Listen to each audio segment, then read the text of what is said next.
IC news ముందుగా headlines. Polavaram ఎడమ కాలువను పరిశీలించిన ముఖ్యమంత్రి చంద్రబాబు. వైసీపీ పాలనలో రాష్ట్రం దివాలా తీసిందన్న సీఎం. పోలవరం ప్రాజెక్టును గోదావరిలో కలిపేశారని ఆగ్రహం. విజయవాడ ఏపీఐఏసీ కాలనీలోని రైతు బజార్లో కౌంటర్ను ప్రారంభించిన మంత్రి నాదెండ్ల మనోహర్. నేటి నుంచి రాయితీపై బియ్యం, కందిపప్పు విక్రయిస్తున్నామని వెల్లడి. నిత్యావసర సరుకుల రాయితీపై ప్రభుత్వం చర్యలు తీసుకుంటుందని స్పష్టీకరణ. విజయవాడ పాత బస్తీలో అగ్ని ప్రమాదం. ఒక్కసారిగా చెలరేగిన మంటలలో 10 గోడౌన్లోని ప్లాస్టిక్ సామాగ్రి అగ్నికి ఆహుతి. అగ్నిమాపక సిబ్బంది రంగప్రవేశంతో మంటలను అదుపు చేసిన వైనం. సుమారుగా 40 లక్షల ఆస్తి నష్టం వాటిల్లిందని అంచనా. విజయవాడలో విజయ హాస్పిటల్ నిర్వాకం. కిడ్నీ రాకెట్ కేసులో విస్తుపోయే నిజాలు. కిడ్నీ బాధితుడిచ్చిన ఫిర్యాదుతో కిడ్నీ రాకెట్ వ్యవహారంపై నిగ్గు తేల్చిన పోలీసులు. వైసీపీ పాలనలో ఆంధ్రప్రదేశ్ దివాలా తీసిందని, ప్రభుత్వ ఖజానాలో డబ్బులు లేని పరిస్థితి నెలకొందని ముఖ్యమంత్రి చంద్రబాబు తెలిపారు. ఢిల్లీ పర్యటనలో ప్రధాని మోదీని కలిసినప్పుడు రాష్ట్ర ఆర్థిక పరిస్థితిని ఆయనకు వివరించారని చెప్పారు. కరుడు కట్టిన ఆర్థిక ఉగ్రవాదులు విశాఖను అడ్డంగా దోచుకున్నారని మండిపడ్డారు. ఎన్నికల్లో ఇచ్చిన హామీ మేరకు ఇసుకను ఉచితంగా పంపిణీ చేస్తున్నామని, ల్యాండ్ టైటిలింగ్ యాక్టును రద్దు చేశామని చెప్పారు. ఉత్తరాంధ్ర జిల్లాల పర్యటనలో భాగంగా అనకాపల్లి జిల్లా దార్లపూడిలో పోలవరం ఎడమ కాలువను ముఖ్యమంత్రి చంద్రబాబు పరిశీలించారు. ఈ సందర్భంగా ఆయన మాట్లాడుతూ టీడీపీ హయాంలో పోలవరం ప్రాజెక్టును 72% పూర్తి చేశామని చంద్రబాబు చెప్పారు. ఆ ప్రాజెక్టును గత ప్రభుత్వం గోదావరిలో కలిపివేసిందని దుయ్యబట్టారు. ఉత్తరాంధ్ర సుజల స్రవంతి ప్రాజెక్టుతో 1,00,000 ఎకరాలకు సాగునీరు అందుతుందని, ఈ ప్రాజెక్టుకు 800 కోట్లు ఖర్చవుతుందని తెలిపారు. వీలైనంత త్వరగా ఈ ప్రాజెక్టును పూర్తి చేస్తామని చెప్పారు. పురుషోత్తపట్నం ఎత్తిపోతల పథకం ద్వారా 2,500 క్యూసెక్ల నీటిని తీసుకురావచ్చని తెలిపారు. గోదావరి, కృష్ణ, వంశధార, పెన్నా నదుల్ని అనుసంధానం చేయడం ద్వారా రాష్ట్రంలో కరువు లేకుండా చేస్తామని చంద్రబాబు చెప్పారు. రైతులకు న్యాయం చేయటం ఎన్డీఏ ప్రభుత్వ బాధ్యత అని అన్నారు. అబద్దాలు చెప్పే నాయకుల వ్యాఖ్యల్ని ఎప్పటికప్పుడు ఖండించాలని చెప్పారు. నిత్యావసర సరుకుల్ని రాయితీపై అందించేందుకు ఆంధ్రప్రదేశ్ రాష్ట్ర ప్రభుత్వ చర్యలు తీసుకుంది. రైతు బజార్లో రాయితీపై బియ్యం, కందిపప్పు పంపిణీ కోసం మంత్రి నాదెండ్ల మనోహర్ ప్రత్యేక కౌంటర్లు ఏర్పాటు చేశారు. విజయవాడ ఏపీఐఐసీ కాలనీలోని రైతు బజార్లో కౌంటర్ను మంత్రి నాదెండ్ల ప్రారంభించారు. విజయవాడ ఏపీఐఐసీ కాలనీలోని రైతు బజార్లో కౌంటర్ను ప్రారంభించిన అనంతరం మంత్రి మీడియాతో మాట్లాడారు. ఆంధ్రప్రదేశ్ రాష్ట్ర వ్యాప్తంగా సామాన్య ప్రజలకు ఇవాళ ఒక పండగ అని తెలిపారు. ధాన్యం కొనుగోలులో అన్యాయం జరుగుతున్నా దానిపైన పోరాటాలు చేస్తామని, రైతులకు చెల్లించవలసిన 600 కోట్లు కూడా త్వరలో చెల్లిస్తామని ప్రకటన చేశారు. ధరల స్థిరీకరణకు సంబంధించి రాష్ట్ర వ్యాప్తంగా రీటైలర్స్తో సమీక్షించామని, 284 అవుట్లెట్లో ఇవాళ కందిపప్పు, బియ్యం అందిస్తున్నామని వివరించారు. రోజుకు 391 మెట్రిక్ టన్నులు బియ్యం, 125 క్వింటాల కందిపప్పు అందుబాటులో ఉంచాం. పబ్లిక్ డిస్ట్రిబ్యూషన్ సిస్టంలో సామాన్యులకి అందించడంలో పొరపాటు రాకుండా చూస్తామని తెలిపారు. డీమార్ట్, ఉషోదయ, రిలయన్స్ లాంటి మార్టుల్లో కూడా రీటైల్గా అందుబాటులో ఉంచుతామని తెలియజేశారు. ఆ రోజు కూడా మేము పోరాటాలు చేశాం.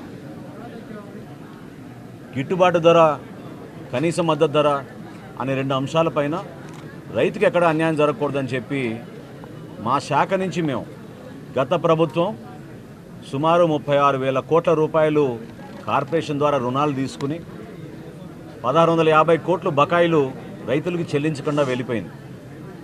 అయినా కానీ ఇంత క్లిష్ట పరిస్థితుల్లో, ఆర్థిక ఇబ్బందుల్లో గౌరవ ముఖ్యమంత్రి గారి చొరవతోటి, ఉప ముఖ్యమంత్రి గారు చూపించిన చొరవతోటి 1,000 కోట్ల రూపాయలు తక్షణమే ఆర్థిక సాయం ఏదైతే రైతులు మేము చెల్లించాలో 1,600 కోట్ల నుంచి 1,000 కోట్ల రూపాయలు మేము ఆల్రెడీ చెల్లించాం. ఇంకొక 600 కోట్ల రూపాయలు త్వరలోనే చెల్లించాల్సిన అవసరం ఉంది. అది కూడా చెల్లిస్తాం. అందులో భాగంగా ఒక సమీక్షా సమావేశంలో ముఖ్యమంత్రి గారు ధరల గురించి ఒక స్థిరీకరణ తీసుకురావాలనే ఆలోచన వచ్చినప్పుడు అధికారులు మేము అందరం కూడా రాష్ట్ర వ్యాప్తంగా ఉన్న రైస్ మిల్లర్స్ని, హోల్సేలర్స్ని, రీటైలర్స్ని, సప్లయర్స్ అందరిని కూడా ఆహ్వానించి ప్రజలు ఎదుర్కొంటున్న సమస్యలపైన స్పందించాల్సిన బాధ్యత సమాజంలో మీకు ఉంటుంది. ఇదో కుటుంబ సమస్యగా మీరు కూడా భావించాలి. ఎందుకంటే ప్రతిరోజు ధరలు విపరీతంగా పెరిగిపోతున్నాయి. కందిపప్పు 181 రూపాయలు కిలోకి అమ్ముతున్నారు మార్కెట్లో. సామాన్యులు పాపం చాలా ఇబ్బంది పడుతున్నారు. వాటి గురించి చర్చించినప్పుడు వాళ్ళందరూ కూడా పెద్ద మనసుతోటి రాష్ట్ర వ్యాప్తంగా ఒకే ధర అందించాలనే ఒక ఆలోచనతో ఒక 4 రోజులు కసరత్తు చేసి మా అధికారులంతా ఈ రోజున సుమారు 284 అవుట్లెట్లలో ఈరోజు కందిపప్పు ప్రతి వినియోగదారుడికి కేవలం 160 రూపాయల కిలో చొప్పున అందిస్తున్నాం. అదేవిధంగా సూపర్ ఫైన్ రైస్ క్వాలిటీ 49 రూపాయలు కోటి, 48 రూపాయలు కోటి. ఆ రైస్ కూడా ప్రతి ఒక్కరికి అందుబాటులో ఉంచేటట్టు రోజుకి 391 క్వింటాళ్ళు మెట్రిక్ టన్నులు దాదాపు మాకు ఉన్న స్టాక్ని మేము బేస్ చేసుకుని రాష్ట్ర వ్యాప్తంగా ఈ రోజున 125 క్వింటాళ్ళ కందిపప్పు ప్రతిరోజు అందుబాటులో ఉంచేటట్టు మేము ఒక నిర్ణయం తీసుకుని వినియోగదారులకు అందిస్తున్నాం. వీటితో పాటు మేము రాబోయే రోజుల్లో ఖచ్చితంగా వీళ్ళందరికీ కూడా పంచదార కానివ్వండి, కందిపప్పు కానివ్వండి, రాగి కానివ్వండి, మిల్లెట్స్ కానివ్వండి, ఇవి పంపిణీ చేయాలని ఒక ప్రణాళిక సిద్ధం చేసుకుంటున్నాం. మనస్ఫూర్తిగా ఈ పండగ వాతావరణంలో ప్రతి ఒక్కరు పాల్గొనాలని గౌరవ శాసనసభ్యులు ఈరోజు ఏ విధంగా ప్రసాద్ గారు వచ్చి ఈ కార్యక్రమాల్లో పాల్గొన్నారు, జిల్లా యంత్రాంగం అంతా కలిసి వచ్చిందో, కలెక్టర్ గారికి వాళ్ళ సిబ్బంది అందరినీ జిల్లా యంత్రాంగానికి మనస్ఫూర్తిగా నేను ధన్యవాదాలు తెలుపుకుంటున్నాను.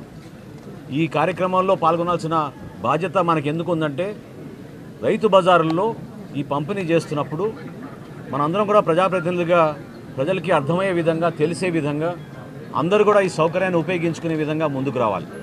సో ఈ కార్యక్రమాల్లో పాల్గొని విజయవంతం చేసినందుకు, మమ్మల్ని ఆహ్వానించినందుకు పెద్దలు గద్దె రామ్మోహన్ గారికి, అదేవిధంగా ఇక్కడ ఉన్న పార్టీ నాయకులందరికీ కూడా మనస్ఫూర్తిగా నేను ధన్యవాదాలు తెలుపుకుంటున్నాను. భవిష్యత్తులో మేము చేయబోయే కార్యక్రమాల్లో రైతుకి ఖచ్చితంగా న్యాయం జరుగుతుంది, వినియోగదారుడు కూడా అదేవిధంగా సరైన ధరల్లో నాణ్యమైన సరఫరా చేసే విధంగా సరుకులన్నీ కూడా మేము అందిస్తాం. దీంతో పాటు మేము రాష్ట్ర వ్యాప్తంగా ఎక్కడ కూడా పొరపాటు జరగకుండా మా పబ్లిక్ డిస్ట్రిబ్యూషన్ సిస్టంలో సామాన్యులకి అందించాల్సిన రైస్ని ఎక్కడ కూడా పొరపాటు జరగకుండా, అవకతవకలు జరగకుండా అందించే బాధ్యత కూడా మేము తీసుకుని అన్ని ప్రాంతాల్లో మేము దాడులు చేసుకుంటూ ఎక్కడ కూడా పొరపాటు లేకుండా మిల్లర్స్ అందరినీ కూడా సహకరించమని నేను కోరడం జరిగింది. దానికి వాళ్ళు మనస్ఫూర్తిగా ముందుకొచ్చారు. సో ఆ విషయం కూడా మీ అందరితో కూడా ప్రస్తావిస్తూ, మేము గతంలో చేపట్టిన కార్యక్రమాలన్నింటినీ కూడా కేవలం ప్రజల కోసం, మా ప్రభుత్వం గౌరవ చంద్రబాబు నాయుడు గారి నాయకత్వంలో ఖచ్చితంగా సంక్షేమ ప్రభుత్వంగా పేదలకి అందుబాటులో ఉండేటట్టు ఒక పండుగ వాతావరణం తీసుకొచ్చే విధంగా మేము ముందుకెళ్తున్నాం. దానికి మీరు అందరూ కూడా సహకరించమని మనస్ఫూర్తిగా కోరుకుంటున్నాను. సార్, ఇంకా ఈ నంబర్స్ ఏమైనా పెరుగుతాయా? స్టాల్స్ నంబర్స్ పెరుగుతాయి అంటే మొదటి రోజు కదండి, ఈ రోజు ఉన్న స్పందన చూసి ప్రతి ఒక్కరు కూడా చాలా ఆశ్చర్యపోతున్నారు. ఇప్పుడే నేను ఎమ్మెల్యే గారితో కూడా నేను మాట్లాడినప్పుడు అదే అన్నాను, రైతు బజార్లో ఈ విధంగా స్పందించడం అనేది చాలా గొప్ప విషయం. 284 అవుట్లెట్లు ఈరోజు ప్రారంభించాం. ఇది కేవలం రైతు బజార్లే కాదు, మన రాష్ట్రంలో ఉన్న హోల్సేలర్స్ అందరూ కూడా, రీటైలర్స్ అందరూ కూడా ఇదే ధరకు అమ్మాలనే ఒక నిర్ణయానికి వచ్చాం. సో పెద్ద పెద్ద రీటైలర్స్, డీమార్ట్ కానీ, రిలయన్స్ కానీ, ఉషోదయ కానీ, ఇవన్నీ ఏవైతే ఉన్నాయో సూపర్ బజార్లు, వాటన్నింటిలో కూడా ఇదే ధరకి 160 రూపాయలకే కందిపప్పు సామాన్యులకు అందించే విధంగా చర్యలు తీసుకున్నాం. చర్చ జరిగింది, వాళ్ళు అంగీకారం వచ్చినాకనే మేము నిర్ణయం తీసుకుని ప్రకటించాం. భాస్కర్ రావు గారు, గుమ్మడి వెంకటేశ్వర గారు స్టార్ట్ చేశారు. ఏమండి,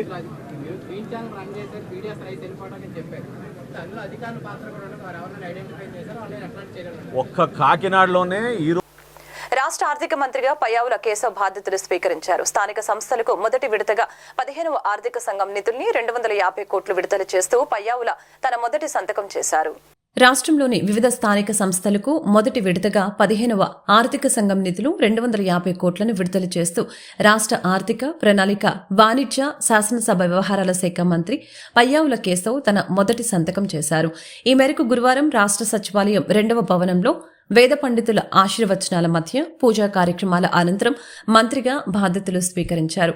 ఈ సందర్భంగా మంత్రి పయ్యావుల కేశవ్ స్థానిక సంస్థలకు మొదటి విడతగా 15 ఆర్థిక సంఘం నిధులు 250 కోట్లను విడుదల చేస్తూ దసరంపై తొలి సంతకం చేశారు. రాష్ట్ర ముఖ్యమంత్రి చంద్రబాబు నాయుడు ఎన్నికల్లో ఇచ్చిన హామీ మేరకు వివిధ గ్రామ పంచాయతీలకు మొదటి విడతగా 15వ ఆర్థిక సంఘం నిధుల్ని విడుదల చేయడం జరిగిందని తెలిపారు. ఏపీ మంత్రి అచ్చెన్నాయుడు నేడు మత్స్యశాఖపై సమీక్ష సందర్భంగా ఆసక్తికర వ్యాఖ్యలు చేశారు. రాష్ట్రంలో మత్స్యశాఖ పరిస్థితి చూస్తూ ఉంటే చాలా బాధ కలుగుతుందని చెప్పారు. గత ప్రభుత్వంలో మత్స్యశాఖ ఉందన్న విషయం కూడా ఎవరికీ తెలియదని వ్యాఖ్యానించారు. మత్స్యశాఖ దుస్థితి చూస్తే చాలా బాధగా అనిపించిందని వ్యవసాయ శాఖ మంత్రి అచ్చెన్నాయుడు తెలిపారు. జాతీయ మత్స్యశాఖ దినోత్సవం సందర్భంగా మత్స్యకారుల అందరికీ శుభాకాంక్షలు తెలిపారు. తాను బాధ్యతలు తీసుకున్న తర్వాత మొదటిసారిగా రివ్యూ నిర్వహించాలని చెప్పారు. అత్యంత సుదీర్ఘ సాగర తీరం ఉన్న రాష్ట్రం ఏపీ అని తెలిపారు.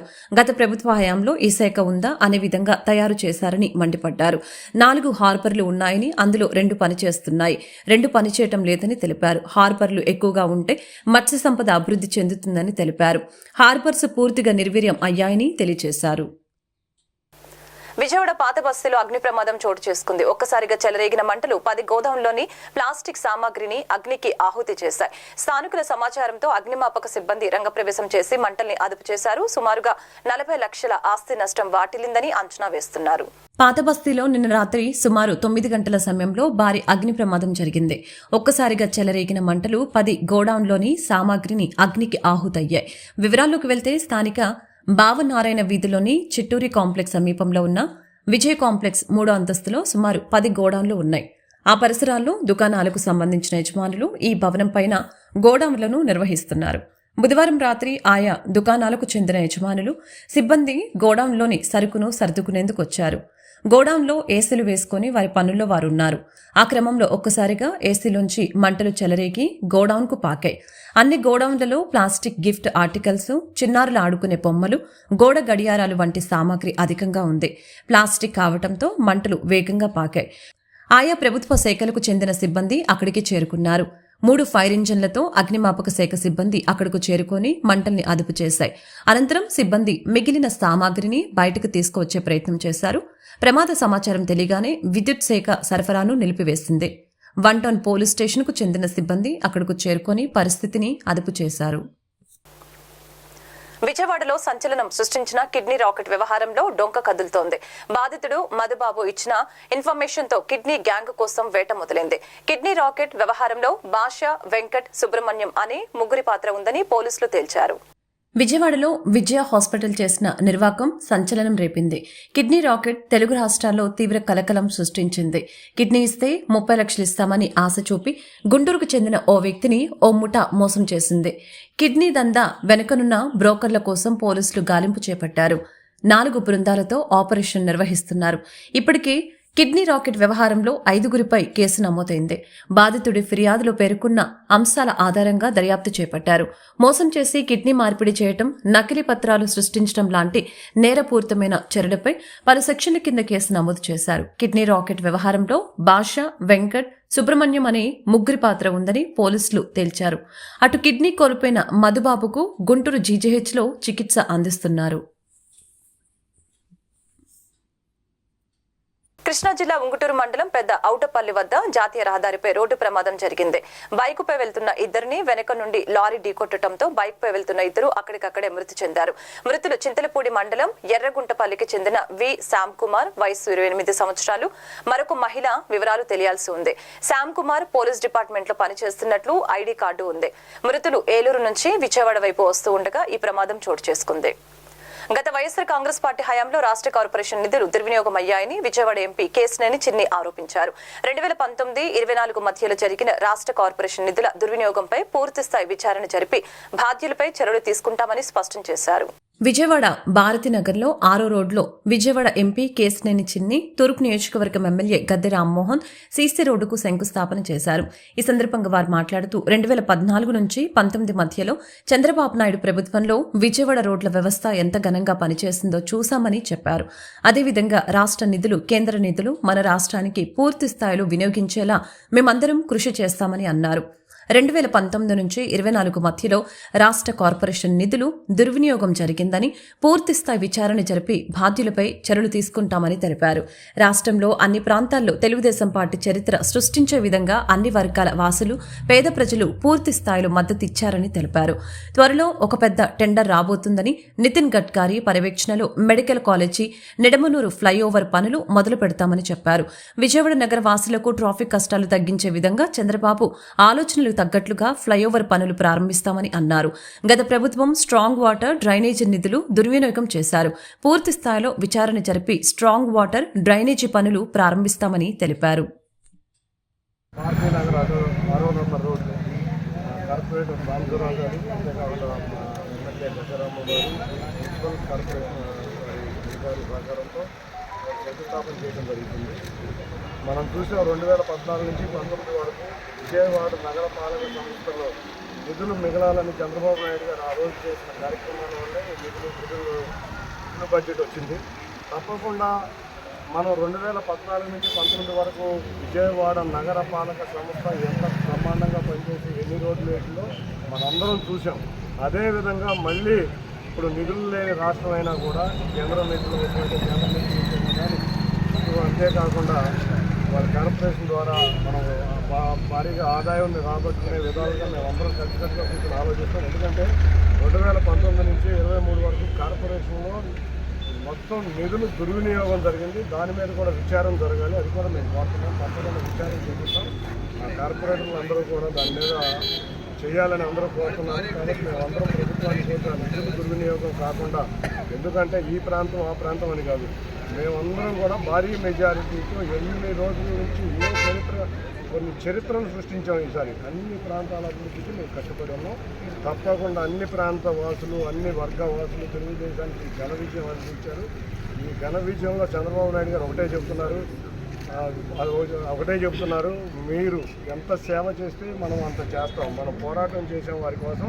ఇప్పుడు మనం వాళ్ళకి చేసే కార్యక్రమాల్లో చేయూతనివ్వండి మా అందరికీ ఎప్పటికప్పుడు చెప్తున్నారు. అంతేకాకుండా సర్వీస్ రోడ్డు, ఈ సర్వీస్ రోడ్డే కాకుండా త్వరలో టెండర్కి రాబోతుంది ఇక్కడ ఒక ఫ్లైఓవరు. మెడికల్ కాలేజీ నుంచి నిడమానూరు దాకా ఫ్లైఓవరు మన చంద్రబాబు నాయుడు గారి పర్యటనలో కూడా ఆ రోజు నితిన్ గడ్కరీ గారు సూత్రప్రాయంగా అంగీకరించడం జరిగింది.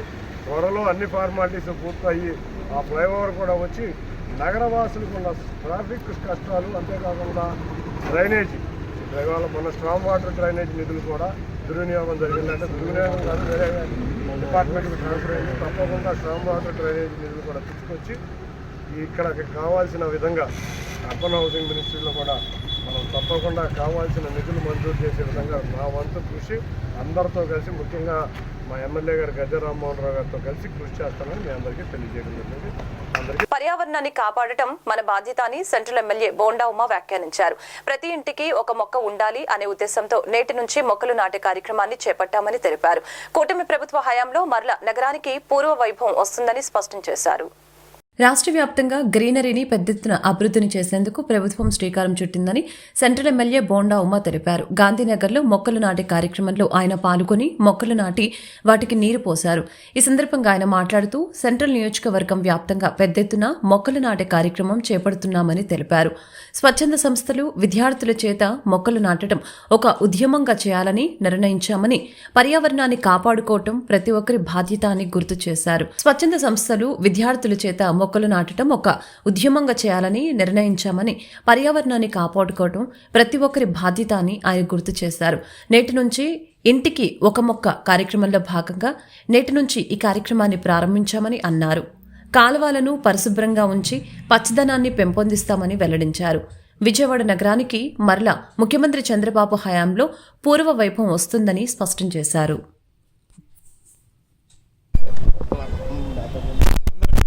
నమస్కారం. ఈరోజు ఈ రాష్ట్ర ముఖ్యమంత్రి చంద్రబాబు గారి ఆదేశాల మేరకు రాష్ట్రం మొత్తం కూడా గ్రీనరీని పెద్ద ఎత్తున అభివృద్ధి చేసేదానికి కొండల మీద నుంచి, బంజరు భూముల నుంచి, కాలవొడ్ల నుంచి అన్ని చోట్ల, పార్కుల్లో అన్ని చోట్ల కూడా హార్టికల్చర్ డిపార్ట్మెంట్ ద్వారా, అలాగే సంబంధిత అధికారులందరూ కూడా పెద్ద ఎత్తున మొక్కల పెంపకాన్ని, మొక్కల నాటనాన్ని మొదలు పెట్టడం జరిగింది. దీన్ని స్వచ్ఛంద సంస్థలైనటువంటి రోటరీ క్లబ్ కానీ, లయన్స్ క్లబ్బు, వాసవి క్లబ్స్, ప్రతి government school, private schools, colleges వాళ్ళు కూడా స్ఫూర్తిగా తీసుకొని ప్రతి ఒక్కళ్ళు కూడా వాళ్ళ విద్యార్థుల చేత వాళ్ళ ఇంట్లో ఒక మొక్క, వాళ్ళు వెళ్ళే దారిలో ఒక మొక్క, ప్రతి విద్యార్థి, ప్రతి వ్యక్తి ఒక మొక్క నాటితే ఆ రాష్ట్రంలో 5 కోట్ల మొక్కలు నాటడానికి సులువు అవుతుంది. మొక్కలు నాటడం అనేది ఎంత అత్యవసరం అంటే, ఇవాళ పర్యావరణంలోని కార్బోహైడ్రేట్స్ని పీల్చుకొని ఆక్సిజన్ ఇచ్చేది మొక్క. అంటే మనకి ప్రాణవాయువునిచ్చే మొక్కని మనం నాటాల్సిన అవసరం ఉంది, దాన్ని రక్షించాల్సిన అవసరం ఉంది, దానికి కొంచెం నీళ్లు పెట్టి కొంచెం పెద్దదయ్యే వరకు మన బిడ్డలాగా చూసుకోవాల్సిన అవసరం అందరికీ కూడా ఉంది. దీన్ని అమలు చేయటమే పెద్ద ఎత్తున చంద్రబాబు నాయుడు గారు కార్యక్రమం తీసుకోబోతా ఉన్నారు.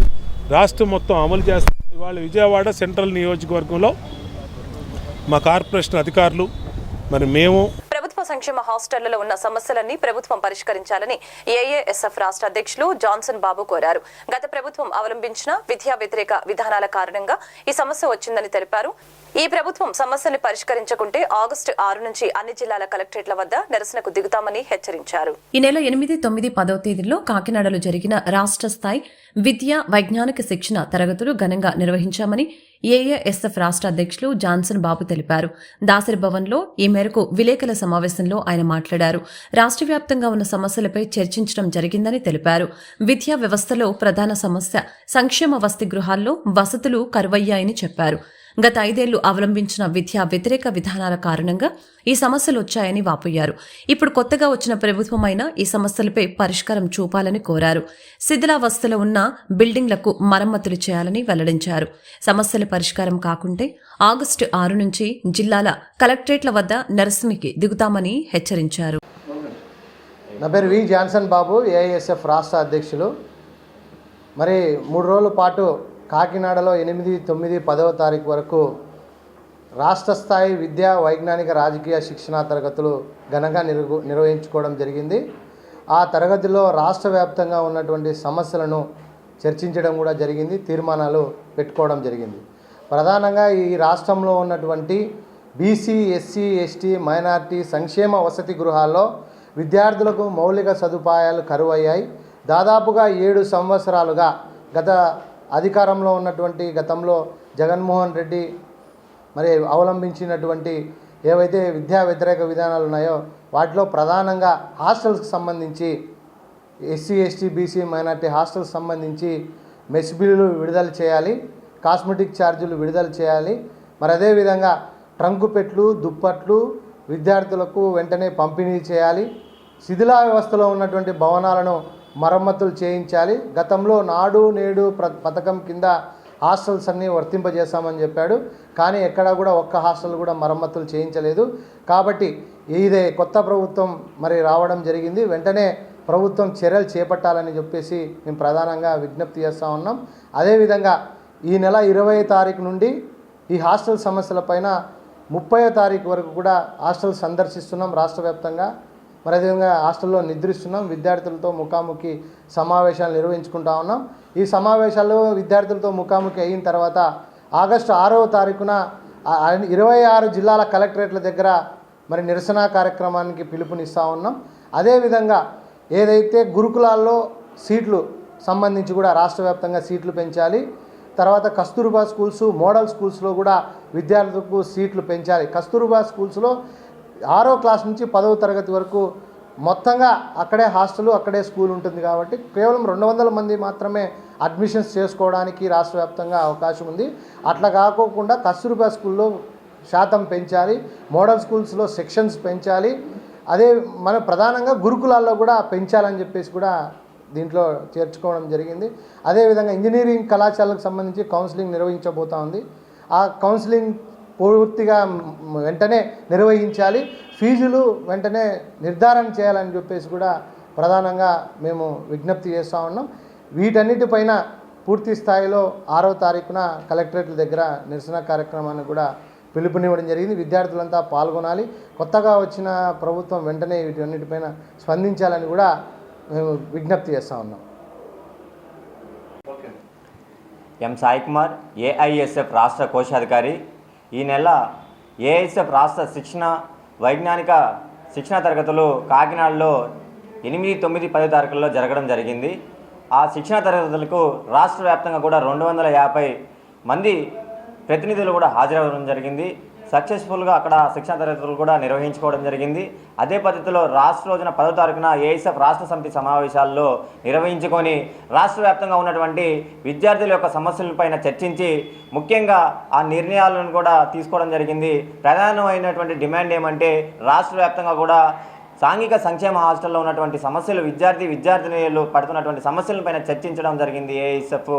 ఆ పద్ధతిలో ఈ నెల 20 నుంచి 30 తారీఖు వరకు కూడా రాష్ట్ర వ్యాప్తంగా కూడా ఏఐఎస్ఎఫ్ రాష్ట్ర నాయకత్వం ఈరోజు హాస్టల్లో వెళ్ళి నిద్రించి విద్యార్థుల యొక్క సమస్యలను ఏవి ఉన్నాయి, ఏమి ఇంకా మెరుగైన వసతులు ఏ విధంగా కల్పించాలని చెప్పి కూడా ఆ పద్ధతిలో అక్కడ ఉన్నటువంటి సమస్యలను తెలుసుకొని ఈ వచ్చే నెల 6వ తారీఖున రాష్ట్ర వ్యాప్తంగా కూడా అన్ని జిల్లా కలెక్టర్ ఆఫీసుల ముందర నిరసన కార్యక్రమం తెలియజేసి అనంతరం వినతిపత్ర రూపంలో కూడా ఉన్నటువంటి సేకరించినటువంటి సమస్యలను కూడా ప్రభుత్వానికి తెలియజేయడం తద్వారా రాష్ట్ర ప్రభుత్వం సులువుగా విద్యార్థుల యొక్క సమస్యలను పరిష్కరించడానికి ఉపయోగపడుతుందని చెప్పి ఏఐఎస్ఎఫ్ రాష్ట్ర సమితి సమావేశాల్లో నిర్ణయించడం జరిగింది. ముఖ్యంగా గత ప్రభుత్వంలో ఉన్నటువంటి అనేక రకాలుగా విద్యార్థులను కూడా హాస్టల్లో పేద మధ్యతరగతి విద్యార్థులే అక్కడ చదువుతూ అక్కడ ఉంటారు కాబట్టి అలాంటి విద్యార్థులకి ఈరోజు న్యాయం జరగకుండా అనేక రకాలుగా వాళ్ళు ఎవరికి చెప్పుకోలేని స్థితిలో ఆడపిల్లలు కావచ్చు, అబ్బాయిలు కావచ్చు, వాళ్ళు చెప్పుకునేటువంటి వాళ్ళ సమస్యలు ఎవరికో చెప్పుకోవాలో కూడా తెలియనటువంటి సందర్భంలో అనేక రకాలుగా ఇబ్బంది పడ్డారు.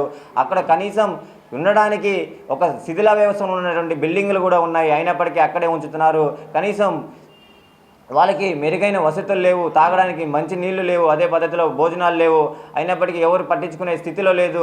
విద్యార్థులు అనేక రకాలుగా మేము కూడా రాష్ట్ర వ్యాప్తంగా కూడా నిరసన కార్యక్రమాలు చేపట్టాము. అదే పద్ధతిలో గత సంవత్సరం కూడా గత ప్రభుత్వంలో ఉన్నటువంటి జగన్మోహన్ రెడ్డి ప్రభుత్వంలో కూడా మేము రాష్ట్ర వ్యాప్తంగా కూడా హాస్టల్ నిధులు చేసి ఆ సమస్యలన్నీ వినతిపత్రం రూపంలో కూడా కలెక్టర్ గారికి తెలియజేయడం జరిగింది. అయినప్పటికీ కూడా దున్నపోత పైన వర్షం కురిచినట్టే గత ప్రభుత్వం వహించింది. కానీ విద్యార్థుల యొక్క సమస్యలు ఎక్కడ కూడా రాష్ట్ర వ్యాప్తంగా కూడా ఒక సమస్య కూడా సాంఘిక సంక్షేమ హాస్టల్లో నెలకొంటున్నటువంటి సమస్యలు ఒక్కటి కూడా పరిష్కరించినటువంటి పద్ధతిలో ఎక్కడ కూడా లేదు. కాబట్టి ఈ ప్రభుత్వం నూతనంగా ఎన్నికైనటువంటి ఇప్పుడున్నటువంటి ఎన్డీఏ కూటమి విద్యారంగం సమస్యలను పరిష్కరిస్తాం, ఏమున్నా కూడా మీరు మాకు వెంటనే తెలియజేయండి అని చెప్పి కూడా నారా లోకేష్ గారు కూడా తెలియజేయడం జరిగింది.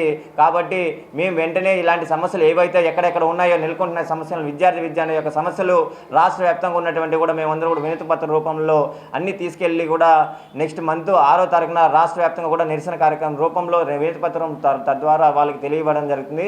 వెంటనే రాష్ట్ర ప్రభుత్వం కూడా ఆలోచించి ఎక్కడ ఈ సమస్యలన్నీ కూడా ఏఐఎస్ఎఫ్ నాయకత్వం విద్యార్థులు పడుతున్న సమస్యలను కూడా మెన్షన్ చేసి ఆ సమస్యలు వెంటనే పరిష్కరించే వైపుగా సహకరించాలని చెప్పి కూడా ఈ సందర్భంగా కోరుతున్నాం. వెంటనే అదే పద్ధతిలో ఇంజనీరింగ్ చదువుతున్నటువంటి విద్యార్థులు ఇంజనీరింగ్ కళాశాలలో ఈరోజు వార్తలు ముగించే ముందు ముఖ్యాంశాలు మరొకసారి. పోలవరం ఎడమ కాలువను పరిశీలించిన ముఖ్యమంత్రి చంద్రబాబు. వైసీపీ పాలనలో రాష్ట్రం దివాలా తీసిందన్న సీఎం. పోలవరం ప్రాజెక్టును గోదావరిలో కలిపేశారని ఆగ్రహం. విజయవాడ ఏపీఐఏసీ కాలనీలోని రైతు బజార్లో కౌంటర్ను ప్రారంభించిన మంత్రి నాదెండ్ల మనోహర్. నేటి నుంచి రాయితీపై బియ్యం, కందిపప్పు విక్రయిస్తున్నామని వెల్లడి. నిత్యావసర సరుకుల రాయితీపై ప్రభుత్వం చర్యలు తీసుకుంటుందని స్పష్టీకరణ. విజయవాడ పాత బస్తీలో అగ్ని ప్రమాదం. ఒక్కసారిగా చెలరేగిన మంటలలో 10 గోడౌన్లోని ప్లాస్టిక్ సామాగ్రి అగ్నికి ఆహుతి. అగ్నిమాపక సిబ్బంది రంగప్రవేశంతో మంటలను అదుపు చేసిన వైనం. సుమారుగా 40 లక్షల ఆస్తి నష్టం వాటిల్లిందని అంచనా. విజయవాడలో విజయ హాస్పిటల్ నిర్వాకం. కిడ్నీ రాకెట్ కేసులో విస్తుపోయే నిజాలు. కిడ్నీ బాధితుడిచ్చిన ఫిర్యాదుతో కిడ్నీ రాకెట్ వ్యవహారంపై నిగ్గు తేల్చిన పోలీసులు. ఈ వార్తలు ఇంతటితో సమాప్తం. మరొక బులెటిన్లో మళ్ళీ కలుద్దాం. నమస్కారం.